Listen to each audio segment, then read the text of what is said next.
Mercedes ബെൻസിന്റെ ഒരു car.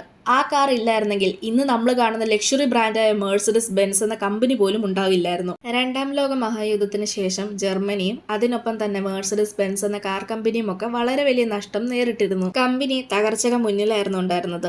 ആ സമയത്ത് മേഴ്സിഡസ് ബെൻസ് പുതിയൊരു മോഡൽ ഉണ്ടാക്കാൻ തീരുമാനിച്ചു. അങ്ങനെയാണ് 1953 മേഴ്സിഡസ് ബെൻസിന്റെ പോണ്ടൻ എന്ന മോഡൽ പുറത്തിറങ്ങുന്നത്. ഇത് അവരുടെ ആദ്യ യൂണിബോഡി കൺസ്ട്രക്ഷൻ ഉള്ള കാറായിരുന്നു. ഇക്കാരണം കൊണ്ട് തന്നെ കാറിന്റെ സുരക്ഷയും സ്റ്റെബിലിറ്റിയും വലിയ തോതിൽ വർദ്ധിച്ചു. അതേസമയം തന്നെ പോണ്ടൻ എല്ലാവർക്കും അനുയോജ്യമായ ഒരു 4 ഡോർ സെഡാൻ കാറായിരുന്നു. ചിലവ് കുറഞ്ഞ ഡീസൽ എഞ്ചിനുള്ള പതിപ്പുകൾ പ്രസിദ്ധമായിരുന്നു. പ്രത്യേകിച്ച് 180D മോഡലുകൾ അത്യാവശ്യം നല്ല മൈലേജ് തരുന്നത് കൊണ്ട് തന്നെ ടാക്സി ഡ്രൈവർമാർക്കിടയിലും ജനപ്രിയമായി. കാറിന്റെ ബിൽഡ് ക്വാളിറ്റി കൊണ്ട് ജനങ്ങൾക്ക് കമ്പനിയോടുള്ള വിശ്വാസവും കൂടി. 1953 മുതൽ 1962 വരെ പോണ്ടൻ 5 ലക്ഷത്തിലധികം യൂണിറ്റുകൾ വിൽക്കപ്പെട്ടു. ഈ കാറിന്റെ വിജയത്തോടുകൂടി മേഴ്സിഡസ് ബെൻസ് എന്ന കമ്പനി വീണ്ടും നിലകൊള്ളാൻ തുടങ്ങി. ഈ കാറിന്റെ വിജയമാണ് മേഴ്സിഡസ് ബെൻസിന് പിന്നീട് ലോകം മുഴുവൻ പ്രസിദ്ധി നേടാൻ വഴിയൊരുക്കിയത്. നിങ്ങൾക്ക് മേഴ്സിഡസ് ബെൻസ് കാറുകളിൽ ഏറ്റവും ഇഷ്ടമുള്ള കാർ ഏതാണെന്ന് കമന്റ് ചെയ്യ്. ഇതുപോലെയുള്ള കൂടുതൽ വീഡിയോസ് കാണാനായി ചാനൽ സബ്സ്ക്രൈബ് ചെയ്യാനും ഇൻസ്റ്റാഗ്രാമിൽ ഫോളോ ചെയ്യാനും മറക്കല്ല്.